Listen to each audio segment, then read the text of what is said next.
Hello there, my very good friends. On today's wrestling news, a major controversy has erupted over Sabu's last match. A major update on Evolution 2. Where is Jack Perry? We're going to tell you. And an update on Real American Freestyle's broadcast deal. I'm Adam Wilborn. And I'm Andy Murray. And this is the news. And my oh my, is this a hodgepodge of stories today. We've got to start off really by talking about this situation with Joey Janela and Sabu in Sabu's last match. For those who don't know, Sabu wrestled his last match, I think it was the 18th of April. It was WrestleMania week. It was under the GCW banner at Joey Janela's Spring Break. It was the headlining match. It was his retirement match, his first match in about 4 years, I think. And an interview has come out that Janela did with Phil Schneider of Yahoo's Uncrowned Vertical. Talking about some circumstances surrounding the match, and it's sparked a lot of stuff up. So it's important to note before we kind of dive into this that Janela has stated the interview actually took place 2 days after the match, right? So it's not like he's done this interview after Sabu passed away. I think that's really important context when you get into this. Sabu, of course, passed away over the weekend. We spoke about it a bit on Sunday and yesterday as well. But I'm going to summarize some of Janela's stuff from this and then give you a couple of full quotes. Going to tell you some of the stuff he's been posting on Twitter that contextualizes this as well.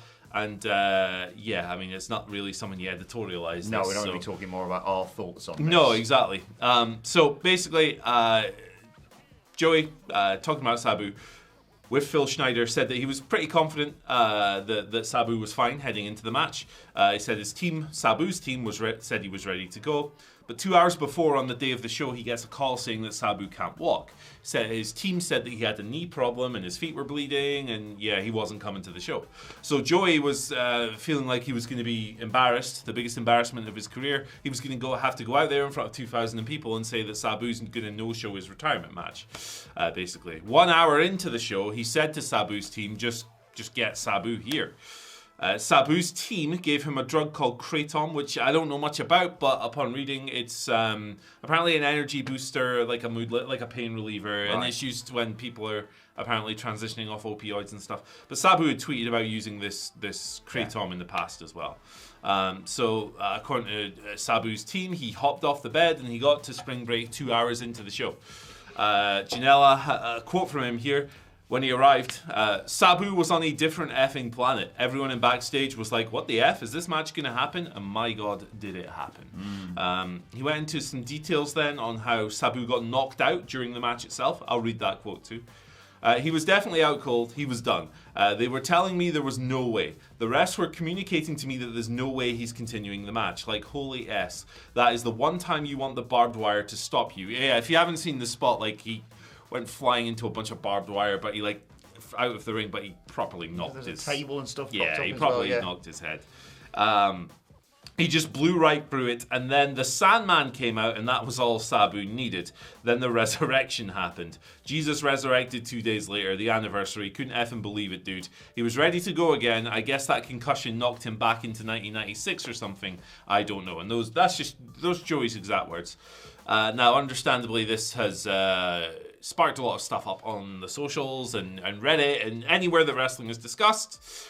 Joey has posted a bunch of tweets about this stuff as well, clarifying as well, because there were people that thought that GCW gave Sabu Kratom, or Kratom, however you say it. It's not the case. It was Sabu's team, not Brett Lauderdale or GCW or Joey Janela.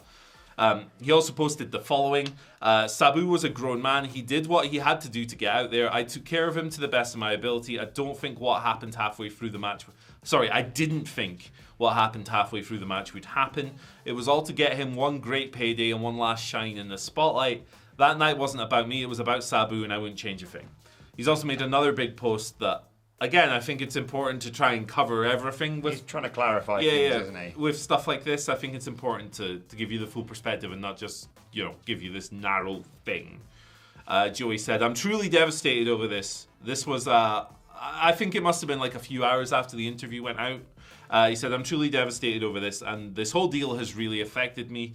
Kratom is something that Sabu took daily for years. It helped him to get off other substances. Sabu loved his weed, and Kratom and his body was wrecked doing what he loved for 40 years. I did an interview for that article 2 days after the match, so there you go. Not knowing what would transpire weeks later, and I said he was knocked out after that spot when, despite being a rough deal, he was not that. So he's saying he wasn't knocked out in the match. This is what Joey tweeted. I was just trying to add to the lore and the unpredictability of Sabu. I loved Sabu, and he was legitimately my idol growing up and my friend, and I just wanted to give him and the fans one last great Sabu spectacle. I'm sorry for lashing out at you. He's talking about the person who initially tweeted about this, who's, I think, locked their account, so they're probably getting a lot of attention they don't want. But your tweet caused a snowball effect that has many people saying I was in part responsible for my friend's death. Sabu was fine after. The day after, signed at WrestleCon and has been doing many appearances since. I don't know what the cause of death. All I can say is I wouldn't change a thing, and I'm happy he went out on top. So he's not the only person to say that Sabu was all right, like he was fine a couple of days afterwards. I saw a few people, including Justin Wang, very prominent Twitter user. I like Justin a lot, tweeting similar. Like I had a conversation with him the next day and stuff like that. Because since Sabu's death, unfortunately, a lot of people are going, how could you support this match? People are, insinuating that it contributed to what happened, and I think that's very reckless. We don't know a lot of details about his passing. Unfortunately, that leads to a lot of people to speculate, and obviously with this being so close to when it happened, it's very difficult. Look, I can fully understand why people are questioning whether or not Sabu should have competed at Spring Break. I mean, Joey has said that certain things in that interview were exaggerated. So again, it's really hard to tell what actually happened in that backstage environment, because he said that, when he says that things like Sabu wasn't actually knocked out, it's like how much of the rest of the interview do you take at face value? Yeah. Now, and he's trying to add to the lore. You can exactly, it's his last match, and it's like sure, a good story to tell. Sure, and you can say whether or not. Maybe that's not the best way of phrasing things. I can see that point as well. I personally, I would ask what kind of medical advice was sought on this. Mm-hmm. What kind of medical professional opinion was given to where Sabu was, allowed to go out there and all that stuff. Who was consulted before he stepped into the ring. On Kratom, that information hasn't come out there. It's a question I would ask about this situation. But look, I'm sure with the benefit of hindsight that Joey deeply regrets the content of this interview. I mean, he said as much. I'm devastated about what has happened. Yeah. He doesn't regret what happened with the match, and that's his prerogative, absolutely.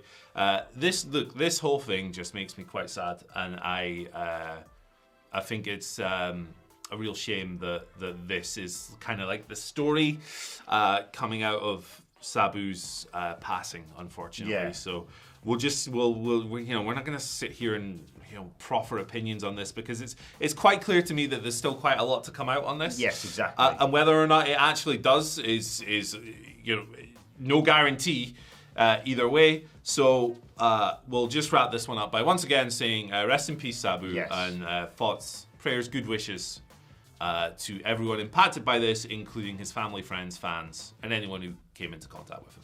Absolutely.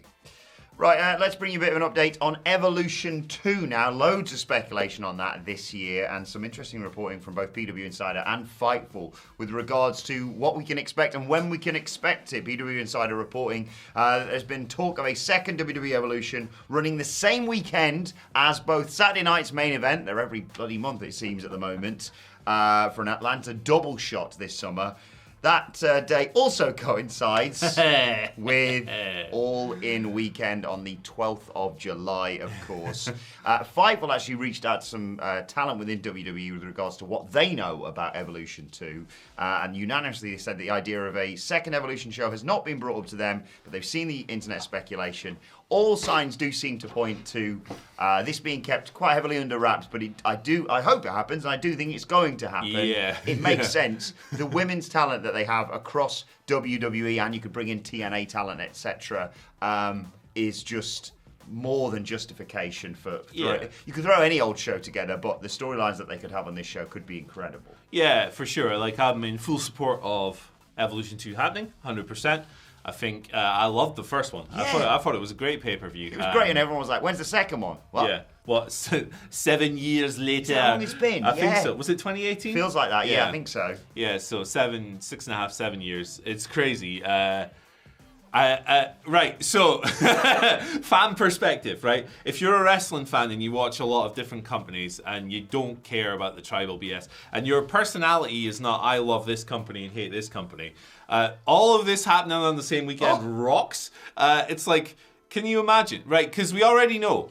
So the 12th is the Saturday, right? I think so, yeah. Okay, and All In is the Saturday, and they're doing a Saturday night's main event. So, but it's earlier on the Saturday, All In, yes. Yeah, All In is like really early, so we're gonna be able to watch it at a nice time in the UK, right? So I find it quite hard to believe that WWE is gonna hold 2 shows that night. Yeah. Saturday night's main event and Evolution. Maybe Evolution's gonna be on the Sunday. I hope so. So from a fan's perspective, you're gonna chill in the morning. In the afternoon, you're gonna watch. If you watch lots of different companies, lots. There's 2 we're talking about here. If you don't care, WWE versus AEW, All In's on, cool. That's gonna wrap up Saturday night's main event's on, cool. Then either that same day or the next day, Evolution's on. That's a hell of a weekend. We've already got that one at the end of May, haven't we? We've got Double or Nothing, Saturday night's main event, and NXT Battleground going down. Yeah. I mean, I know why it's happening. It's not just like, what are the bloody chances? Oh, yeah, I mean, it's 100% an attempt to undermine AEW. Like, 200%, that's what they're doing. They didn't just randomly pick a date on the dartboard and go, let's hold 2 major shows the same day as their biggest show, the same weekend as their biggest show of the year. Like, if you believe that this is a coincidence, I've got some magic dice I'd like to sell you that roll 6 every time. But, like, ultimately, I'm actually quite happy that they're happening on the same weekend because it means I've got a stacked weekend of wrestling, baby. That rules. Yeah, exactly. I was looking at the calendar and I not even necessarily including all the AEW events. You've got Double or Nothing, you've got Forbidden Door coming up this summer. Obviously, we've got All In. Like, in the coming weeks and months, we have... Right, let's get this straight. Saturday night's main event and NXT Battleground, as I mentioned. Then a couple of weekends, I think, after that, it's Money in the Bank. Yeah. Then at the end of June, it's Night of Champions in Saudi Arabia. And then the 12th of July weekend, potentially, Saturday night's main event, All In, and Evolution 2. Look, dates-wise, it does kind of fit, I suppose, with WWE's seemingly fortnightly events at the moment. But, I mean, yeah, it's one of those things. It's a blatant attempt by companies to counter-program their opposition. But I want Evolution 2 to happen, so I'd rather it was on the Sunday. I agree. I love wrestling, and I love that day of wrestling, but I don't need any more wrestling on that day. Yeah, I just think from a scheduling standpoint, how would WWE run a 2-hour Saturday night's main event and then like a 3-hour? Like, would they just block all that together? Presumably, it would be starting at like 10 p.m., wouldn't it? Yeah. Because Saturday night's main event is normally like a couple Prime of hours. Time. Yeah. Yeah, so like 10 p.m. Eastern, that's a weird time to hold a pay-per-view. And they're not going to clash with themselves. So I don't know. We'll see what comes of it. For what it's worth, and I don't put much stock into this, but for what it's worth, I will apologize if they're correct. A Reddit insider has said that they believe it'll be on the Sunday. Yeah, it makes all the sense in the world. You're on telly doing Saturday night's main event, and you could be like, don't forget, tomorrow night, we've got this big match with all the current stars, and presumably some legends involved as well. Yeah, the only way around it I could see is if they moved Saturday night's main event to like, or Evolution to start at like 2 p.m. and clash directly with All In. Yeah. But like, I mean... That's dumb if you've got an entire day free the next day. Yeah, this is it. So, hey, look, I just want to have a stacked weekend of wrestling, so whatever. Content, baby! Yeah, whatever. Tony Khan said it a couple of years ago. I'm like Jim Crockett, but I got more money, baby. Bring it on. He's here for the fight. And there was, that stuff recently about AEW. Now they announced their shows a bit later so that WWE can't come in and go, ha-ha!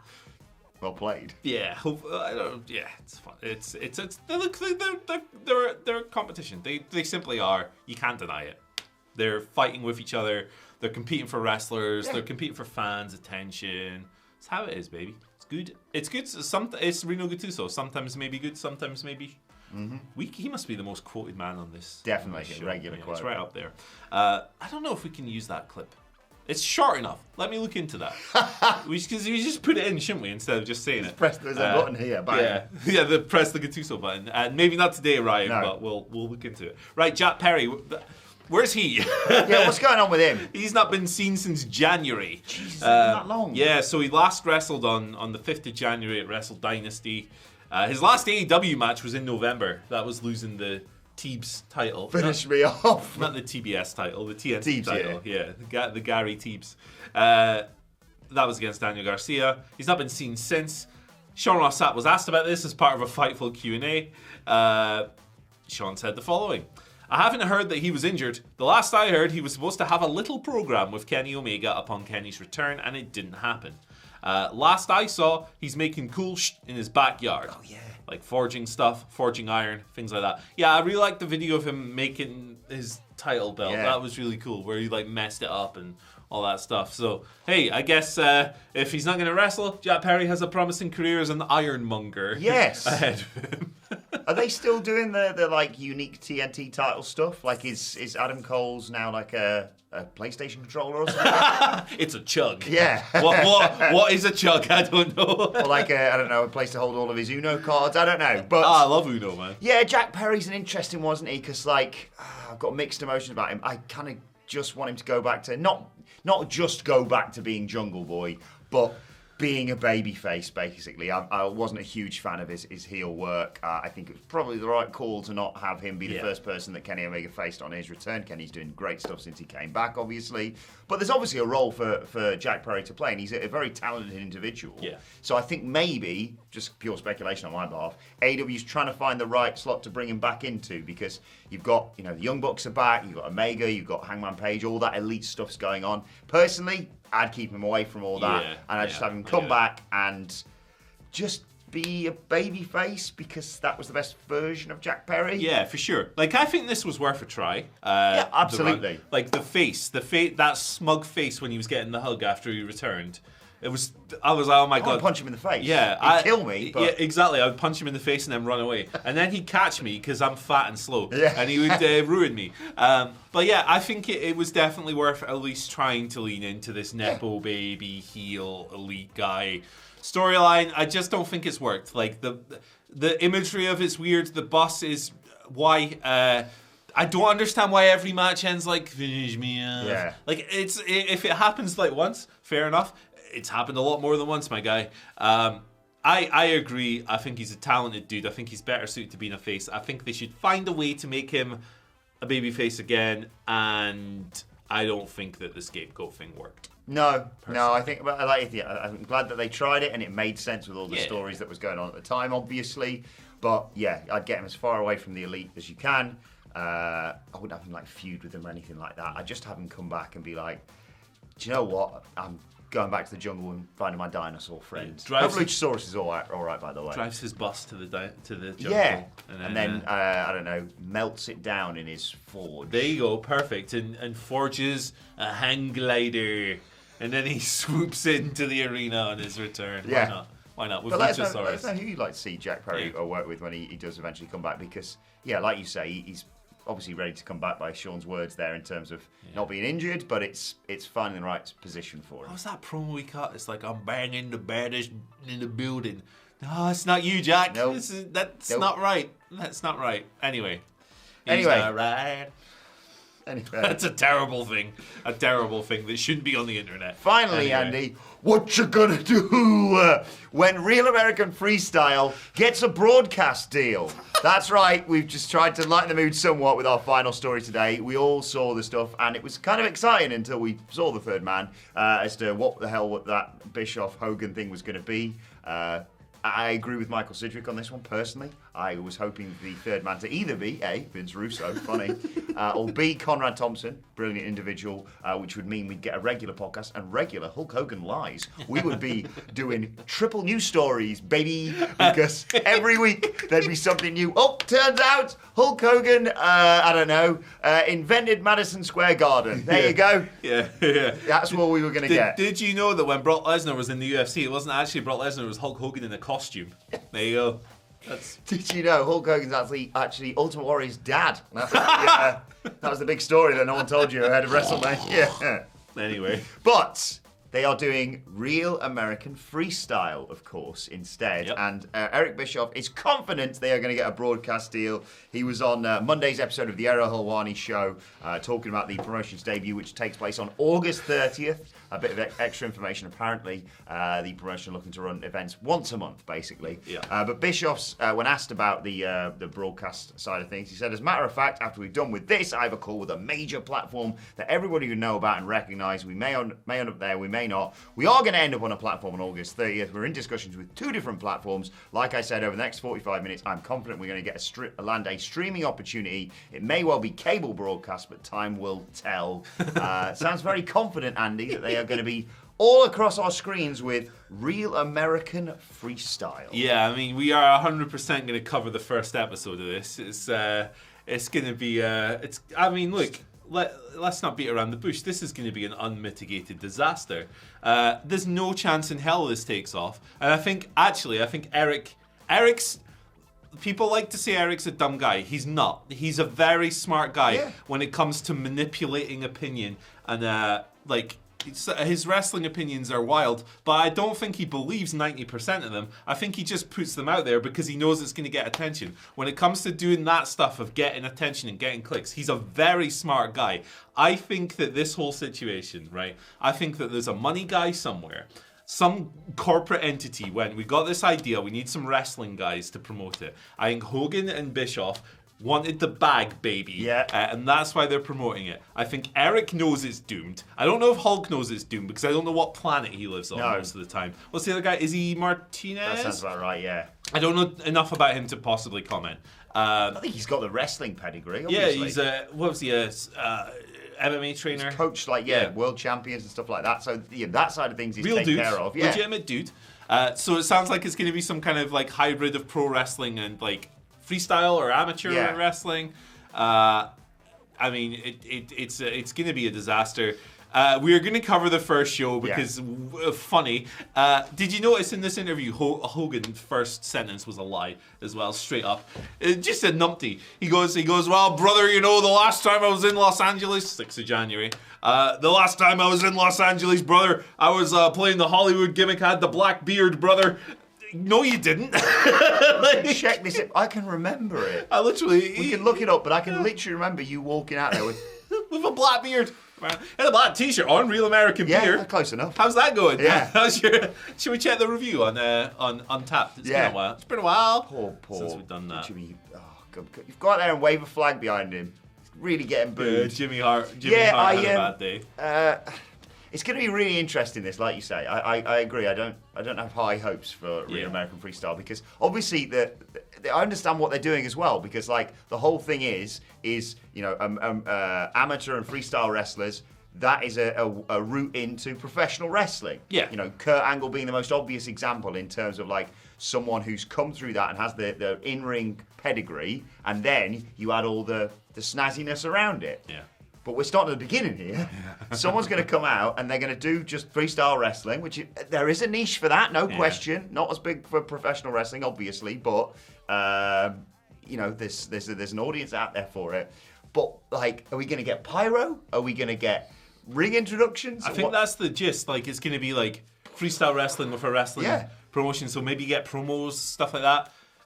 I can't load Untapped in this room, by the way, but yeah. Yeah, but the people who are doing this, I'm sure a lot of them can say what they think, but like promos are not as easy as people anticipate. Yeah. And I sense if you're dedicating your life to being a world champion in amateur or freestyle wrestling or whatever, you're not going to want to take time out of that busy schedule to be like, got to do promo class. Strikes me as a Gable Steveson thing, this. Oh, boy. Because he's got that real wrestling pedigree. Obviously, I know he just lost, but I think it was like seen as a big upset. And he was in WWE, obviously, so it might be something he gets involved with if they pay him. Or maybe he'll just go in the UFC or something. Yeah, it's weird. Like, obviously, it's going to have legit dudes involved, like serious wrestlers, proper fighters. One of the guys, Kyle Snyder, I believe, was linked to this. Zach's brother, yeah. I was like, hold on a minute. Zack Ryder. He just got linked to something you should probably Google. And they asked Eric Bischoff about this. I'll leave it for now. Yeah, they asked Eric Bischoff about this on the call, and he was like, actually, I just heard about that today. We're going to do our own investigation. It's Eric's interesting operator. Wow, this has been a video, hasn't it? I don't think you're going to need any invitation to head to the comments, but feel free. We'll keep you posted on Real American Freestyle and their broadcast deal as and when we find out more information, or Hulk Hogan just makes it up and says he's bought Netflix or something. He founded Netflix. He's calling it Hulkflix now or something. Yeah, he came up with the idea, brother. It was him all along. It was Hulk Hogan all along. Yeah. If you would like something to lighten the tone, what could we put in there today? How about the best story from every year? It's good stuff. Right? You can't mess with that. It's pure fiction. It's good. Bye.